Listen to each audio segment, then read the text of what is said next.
उम्मीद करते हैं आप सब बहुत अच्छे होंगे। मेरा नाम है अभिषेक और स्वागत है आपका जीएस कैपिटल सिविल सर्विसेज में। दोस्तों, बहुत ज़्यादा संभावना है कि इस बार यूपी पीसीएस 2023 मेंस में समान नागरिक संहिता पे क्वेश्चन बन जाए। बहुत ज़्यादा चर्चा में है पूरे देश में और संभावना है या तो आपको निबंध में कहीं ना कहीं लिखने को मिलेगा या क्वेश्चन में। तो आइए आज हम देखते हैं समान नागरिक संहिता को एक क्वेश्चन के माध्यम से भी और इसके बारे में जानकारी जो ज़रूरी है। वैसे तो बहुत है, ठीक है, कई पन्ने भर जाएंगे, लेकिन जो ज़रूरी है वो यहाँ पे हम देखते हैं, जो हम अपने आंसर में या निबंध में लिख सकते हैं। ठीक है, तो सबसे पहले संभावित जो प्रश्न देखें कि क्या हो सकता है। भारत में समान नागरिक संहिता लागू करने के संभावित लाभ और चुनौतियाँ, ये तो बात साधारण हो गई ना। अब समान नागरिक संहिता को लेकर कैसे भी क्वेश्चन पूछें तो आप कर लेंगे, क्योंकि ये जो जानकारी हम साझा कर रहे हैं यहाँ से आपको पर्याप्त नॉलेज हो जाएगा। ठीक है, देखिए संदर्भ चर्चा में क्यों रहा है कि हाल ही में 22वें विधि आयोग ने समान नागरिक संहिता पर जनता से राय मांगी। जो अभी आपने सुना होगा कि जो पश्चिम में हम स्कॉल ने इस तरीके का सिस्टम चल रहा है। ठीक है, अब देखते हैं समान नागरिक संहिता के बारे में। ठीक है, समान नागरिक संहिता का अनिवार्य रूप से मतलब क्या है। देखिए, देश के सभी नागरिकों के लिए, चाहे वे किसी भी धर्म के हों, अब देखिए विवाह, तलाक, गोद लेने, यहीं पे कन्फ्यूजन होता है। ध्यान रखना कि हम देखते नहीं कि सब्जेक्ट क्या है, बस विरोध बहुत ज़्यादा हो रहा है। देखिए, किसी भी धर्म के हों तो क्या विवाह, तलाक, गोद लेने, विरासत, ठीक है, विरासत मतलब संपत्ति जो हमें जो मिलती है परिवार से, और उत्तराधिकार जैसे व्यक्तिगत मामलों को नियंत्रित करने वाले कानूनों का एक सामान्य समूह है। समझ में आ गई बात। अब देखिए ये लाइन मोस्ट है, ठीक है, यही प्रभाव डालेगी आंसर में कि हम कितना सटीक और कितना अच्छा लिख के आए हैं। बाद में तुम कुछ भी लिखो, लेकिन पहले ही 2-3 लाइन वो बिल्कुल सटीक होनी चाहिए। ठीक है, देखिए संविधान के अनुच्छेद 44 में कहा गया है कि राज्य पूरे भारत के नागरिकों के लिए एक समान नागरिक संहिता सुनिश्चित करने का प्रयास करेगा। ठीक है, करेगा। 44 कहाँ है? डीपीएसपी में है, मतलब बाध्य नहीं है राज्य। ठीक, लेकिन ये प्रावधान किया गया क्यों किया गया? क्योंकि लगता था कभी न कभी इसकी जो आवश्यकता होगी। ठीक है, तत्कालीन समय में नहीं हो पाई क्योंकि कुछ और सिस्टम रहा होगा। देखिए आगे, वर्तमान में विभिन्न कानून विभिन्न धर्मों के अनुयायियों के लिए इन पहलुओं को विनियमित करते हैं और एक समान नागरिक संहिता का उद्देश्य इन असंगत व्यक्तिगत कानूनों को दूर करना है। भाई देखिए क्या है, एक चीज़ बताइए, विवाह 2 लोगों का मेल है ना, और इसमें कोई भी कानून हो कि जो कोई भी धर्म हो, एक चीज़ मुझे बताइए, क्या इनके हित धर्मों के अनुसार बदलते हैं? नहीं ना। इनका तो हित यही होगा कि भैया सुख से रहें, अच्छा निपटे, अच्छा से सब कुछ करें। अच्छा बताइए, क्या कोई धर्म विशेष कहता है में सुख की परिभाषा कुछ और है? नहीं ना। या अगर कुछ होता है तो मतलब मेरा कहने का मतलब यह है कि भाई तलाक देना है तो तलाक में 2 धर्म 3 धर्म ले लो, है ना। तो तलाक दे, मुझे लगता है कि यहाँ पे भी मानव हैं, यहाँ भी मानव हैं, यहाँ भी मानव हैं। तो जब मानव एक जैसे हैं, एक हैं, तो उनके कानून भी एक क्यों ना हो। ठीक है, देखिए भैया ये मैं अपना मत दे रहा हूँ, लेकिन आपको ऐसा लिखना नहीं है, आपको बैलेंस बना के ठीक लिखना है। आइए देखते हैं, तो समझ में आ गई ना बात। देखिए, गोवा एकमात्र राज्य है देश का जिसमें यूसीसी लागू की हुई है। ठीक है, लेकिन गोवा सिविल कोड 1867 में पुर्तगालियों द्वारा दिया गया था। पुर्तगाली यहाँ पे, अब भाई वो कौन झंझट करते हैं कि भाई 3 लोग हैं, किसी का कुछ है, किसी का कुछ है, तो वो तो ठीक है एक जैसा न्याय करते थे, तो 1867 में इसे लागू कर दिया। ठीक है, आइए देखिए समान नागरिक संहिता की उत्पत्ति। हालांकि ये बहुत ज़्यादा मोस्ट नहीं है, हम क्वेश्चन में लिखेंगे, इसको नहीं लिखेंगे। हाँ, अगर जो निबंध में होता है तो हम यहाँ पे लिख सकते हैं। देखिए, औपनिवेशिक शासन के तहत पर्सनल लॉ, यूसीसी की उत्पत्ति औपनिवेशिक भारत में उस समय हुई जब ब्रिटिश सरकार ने 1835 में अपनी रिपोर्ट प्रस्तुत की। क्या कहा? 1840 की लेक्स लॉ की रिपोर्ट, लेक्स लॉ की ने जो रिपोर्ट दी थी, इस रिपोर्ट में अपराधों, सबूतों और अनुबंधों से संबंधित भारतीय कानून के संहिताकरण में एक रूपता की आवश्यकता पर बल दिया गया। ठीक है, कहा गया कि जो अपराध हैं और जो अपराध सिद्ध करने के लिए जो सबूत होंगे तो उनमें क्या एकरूपता होनी चाहिए। इसमें विशेष रूप से सिफारिश की गई कि हिंदुओं और मुसलमानों के व्यक्तिगत कानूनों को इस तरह के संहिताकरण से बाहर रखा जाए। ठीक है, क्योंकि तत्कालीन समय में जो है ऐसी क्या था, मतलब जो है ऐसी मांग थी, या जो ऐसा जो है मतलब आवाम जो ऐसी थी कि भैया हिंदू मुस्लिम के कानून अलग अलग ही होने चाहिए। ठीक, आइए देखें यूसीसी के बारे में संविधान सभा में क्या बात हुई। ठीक, संविधान सभा में समान नागरिक संहिता को मौलिक अधिकार के अध्याय में डालने के मुद्दे पर मतभेद था कि कहाँ डाला जाए। ठीक है, मौलिक अधिकार में डाला जाए या कहाँ। देखिए 5-4 के बहुमत से सरदार वल्लभ भाई पटेल की अध्यक्षता वाली मौलिक अधिकार उप समिति ने माना कि यह प्रावधान मौलिक अधिकारों के दायरे से बाहर था और इसलिए समान नागरिक संहिता को धर्म की स्वतंत्रता, ठीक है, आर्टिकल 25 से कम महत्वपूर्ण बना दिया गया। कहा गया कि धर्म पहले है, क्या कहा गया, धर्म के बाद में यूसीसी आती है। ठीक है, देखते हैं आगे।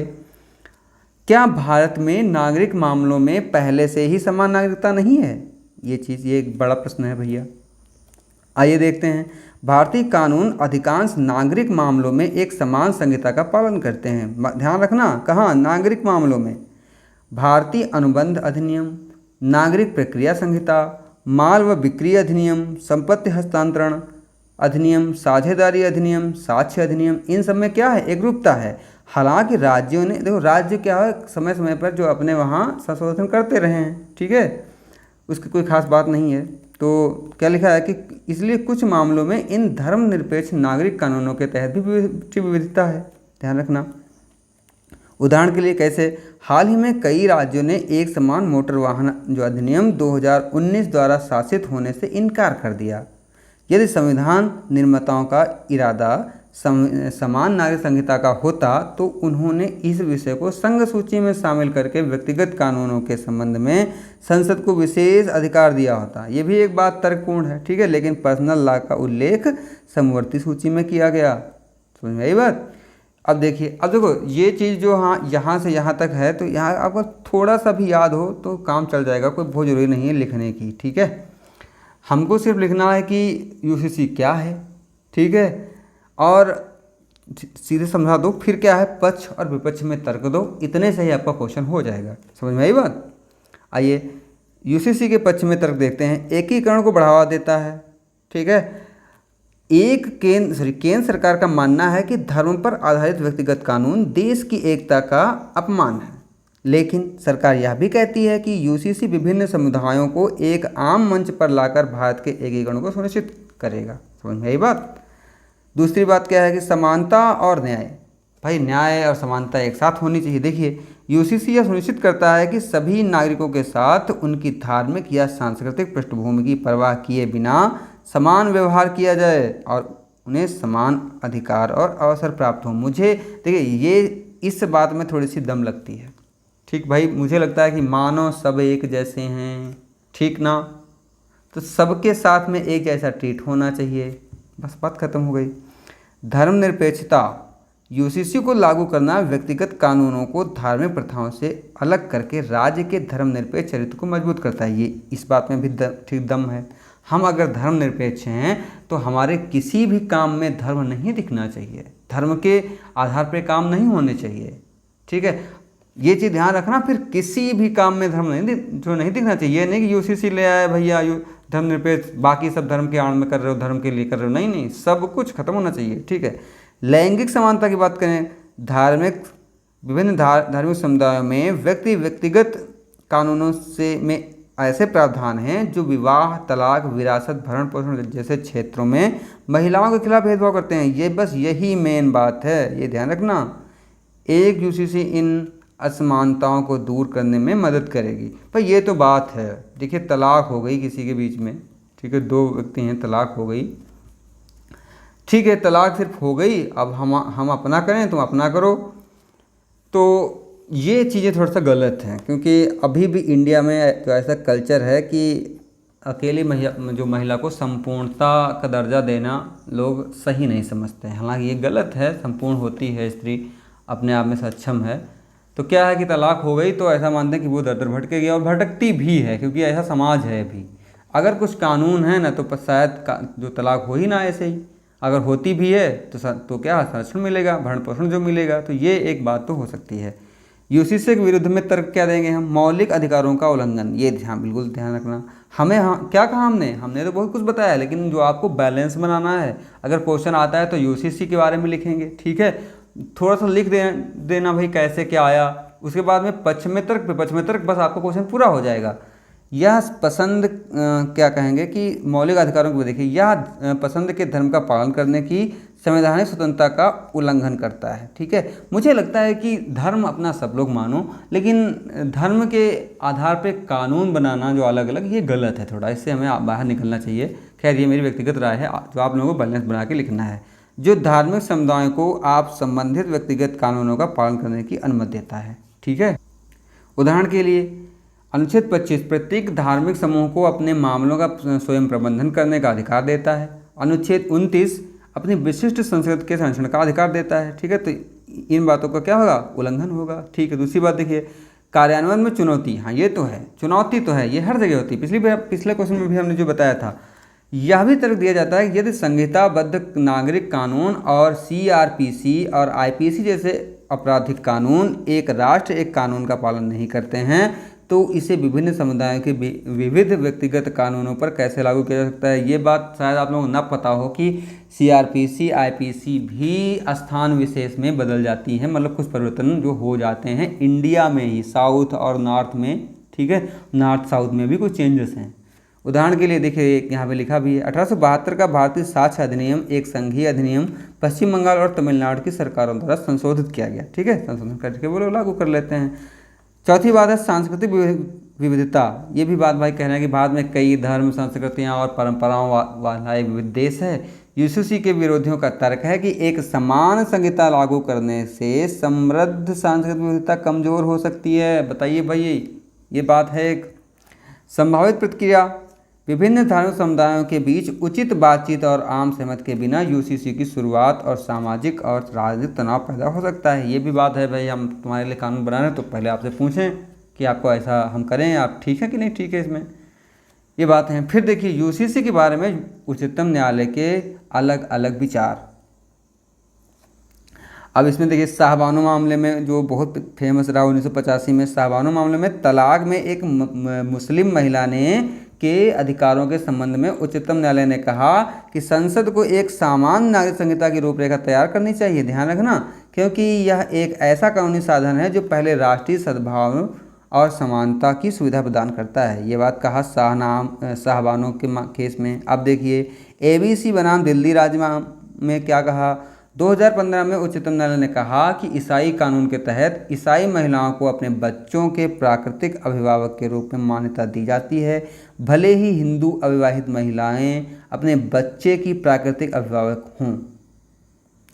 ध्यान रखना, यहाँ पे नहीं हम भूल गए थे, हाँ, बच्चों के प्राकृतिक अभिभावक रूप में मान्यता नहीं दी जाती है, जबकि हिंदू में जो था। उच्चतम न्यायालय ने कहा था कि समान नागरिक संहिता एक अनसुनी संवैधानिक अपेक्षा बनी हुई है। ध्यान रखना इस वर्ड को। फिर सरला मुद्गल फैसले के साथ साथ पाउलो कोहितो बनाम मारिया लुइजा वेलेंटिना परेरा मामले में 2019 में भी सरकार ने से यूसीसी को लागू करने के लिए कहा गया। अब देखिए कि विधि आयोग क्या कहता है भाई। 21वें विधि आयोग ने 2018 में एक परामर्श पत्र जारी किया था, जिसमें स्पष्ट रूप से कहा गया था कि इस स्तर पर समान नागरिक संहिता न तो आवश्यक थी और न ही वांछनीय। ठीक समझ में आया, इस स्तर पे यह ध्यान में रखना होगा कि सांस्कृतिक विविधता से इस हद तक समझौता नहीं किया जा सकता कि एक रूपता के लिए हमारा आग्रह ही राष्ट्रीय क्षेत्रीय अखंडता के लिए खतरा का कारण बन जाए। कहा कि सचेत होकर काम करिए। इसके लिए देश भर में सांस्कृतिक धर्म और प्रथा के विभिन्न पहलुओं पर गौर करने की आवश्यकता होगी, जिसमें धर्म, क्षेत्र विशिष्ट प्रथाएं और आदिवासी विशिष्ट प्रथाएं भी शामिल हैं। अभी देखिए क्या है, यूसीसी में सिर्फ 2-3 धर्मों की बात नहीं है, अभी एक बहुत मोटा बहुत बड़ा मुद्दा क्या है, आदिवासियों का मुद्दा भी है, ये भी सामने आएगा, तो ये भी हम अपने आंसर में शामिल करेंगे। अब ठीक है, BR अम्बेडकर क्या कहते थे, BR अम्बेडकर यूसीसी को वांछनीय मानते थे। ये कहते कि क्या भाई सब एक हैं, ठीक है, लेकिन जो इसे स्वैच्छिक बनाने के पक्षधर थे। अब ये तो बात नहीं हुई, स्वैच्छिक का मतलब क्या है, पूछ के जो करेंगे क्या, ये तर्क मुझे नहीं ठीक लगता है, आप लोग देख लेना। क्या यूसीसी संविधान के अनुच्छेद 25 के विरोध में है। अच्छा, ये क्वेश्चन भी आ सकता है, तो इसको हम अगली बार, ये सिंगल क्वेश्चन आ सकता है जो अलग से, इसको हम अगली बार देखते हैं। धन्यवाद दोस्तों।